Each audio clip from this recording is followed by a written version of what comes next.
खबर हरियाणा से है। पिछले 18 दिनों में अमित शाह दोबारा हरियाणा पहुंचे। यहां पिछड़ा वर्ग सम्मेलन में उन्होंने हिस्सा लिया है और जिस तरीके से उन्होंने खुद को बनिए का बेटा वहां पर बताया, माना यही जा रहा है कि सियासी कार्ड वो खेल रहे हैं और गैर जाट वाला जो सोशल इंजीनियरिंग का फॉर्मूला है वो बनाकर बीजेपी वहां सत्ता में वापसी करना चाहती है। भारत माता की, भारत माता की।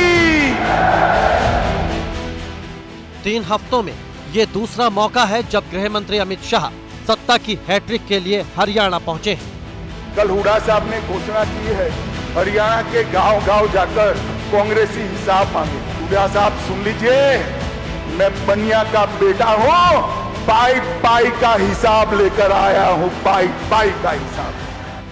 पिछड़ा वर्ग सम्मेलन के जरिए प्रदेश में नई सोशल इंजीनियरिंग की कोशिश है और इसी कोशिश को कामयाब बनाने के लिए अमित शाह ने महेंद्रगढ़ से हुंकार भरी है। हुड्डा साहब, चुनाव आता है तब बीसी बीसी बीसी बीसी की माला जपते हो। कांग्रेस पार्टी हमेशा से पिछड़ा वर्ग की विरोधी रही, ओबीसी की विरोधी रही।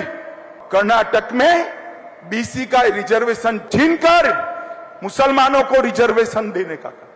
यहां पर भी आएंगे तो यही होगा। मैं आप सभी को आश्वस्त करना चाहता हूं, हम मुस्लिम रिजर्वेशन हरियाणा में हमारे प्राणांत से भी नहीं होने देंगे। बीसी के हक की हम संरक्षण करेंगे।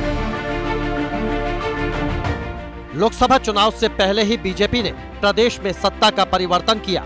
खट्टर की जगह पिछड़े समाज से आने वाले नायब सिंह सैनी को सीएम बनाया। अब नायब सिंह सैनी के चेहरे को आगे करके गैर जाट वोटों को साधने की तैयारी है। हमने हरियाणा में एक बीसी के बेटे को गरीब घर से, नायब सिंह जी खड़े हो जाइए, पूरा बीसी समाज एकत्रित हो और अगले चुनाव में भारतीय जनता पार्टी को आशीर्वाद दीजिए। राज्य के जातीय गणित को समझें तो 25% जाट, 21% दलित, 8% ब्राह्मण, 8% पंजाबी, 5% वैश्य, 5% यादव, 4% मुस्लिम, 4% सिख, 3% गुर्जर और 17% अन्य हैं। बीजेपी ने पिछड़ी जाति से मुख्यमंत्री, पंजाबी समुदाय से मनोहर लाल खट्टर को केंद्र में मंत्री और ब्राह्मण को प्रदेश अध्यक्ष बनाकर गैर जाट पॉलिटिक्स को धार देने की कोशिश तेज की है। असल में जाट वोट बैंक पर कांग्रेस, आईएनएलडी और जेजेपी तीनों की नजर है और बीजेपी इन तीनों से अलग पहचान स्थापित करने में जुटी है। एक तरफ बीजेपी गैर जाट समीकरण के जरिए नई सोशल इंजीनियरिंग में जुटी है तो दूसरी ओर कांग्रेस की भी तैयारी तेज है। पूर्व सीएम भूपेंद्र सिंह हुड्डा ने सोनिया गांधी से मुलाकात कर विधानसभा चुनाव की तैयारियों पर चर्चा की है। रहता हूँ मैं तो कोई बात नहीं, सारी बातें करी है, जो लोकसभा के रिजल्ट आए हैं उसमें भी सारी बातें करी। आगे हरियाणा के इलेक्शन वाले उनकी भी चर्चा की है। चुनाव के लिए तैयार है कांग्रेस पार्टी। हरियाणा के लोग मन बना चुके हैं, आने वाली असेंबली में इलेक्शन होंगे तो हरियाणा में सरकार कांग्रेस पार्टी की बनेगी।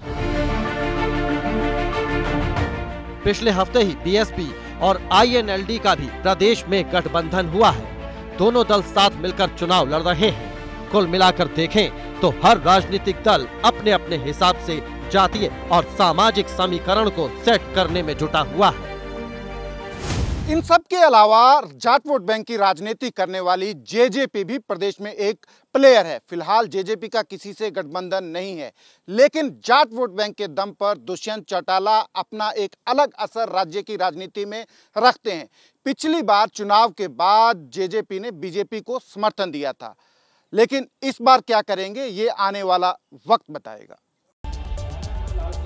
देखिए, बीते लोकसभा चुनावों में यहां बीजेपी को काफी नुकसान हुआ है। 10 सीटों में से 5 सीटें ही बीजेपी जीत पाई। लेकिन अब इन लोकसभा सीटों के आंकड़ों को थोड़ा विधानसभा के पैमाने पर अगर हम समझे तो ये देखिए, 90 विधानसभा की सीटें, जिसमें से 46 सीटों पर कांग्रेस को बढ़त मिली और 44 सीटों पर बीजेपी ने बढ़त बनाई। यानी कि ये जो मुकाबला है दोनों के बीच, ये कांटे का ही देखने को मिला है और इसीलिए चिंता बीजेपी के लिए यहां पर ज्यादा दिखाई दे रही है। जैसे ही घड़ी का काटा दोपहर 2:30 पे आए, बबीता जी का दिल सास बहू साजिश के लिए मचल जाए। और ये है इनकी बहू, पूरे दिन ऑफिस की टेंशन हो जाए गॉन जब ये करें अपना फेवरेट शो फ्री टाइम पे ऑन।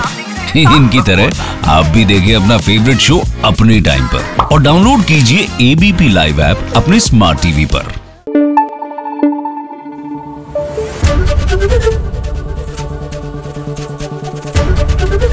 एबीपी न्यूज आपको रखे आगे।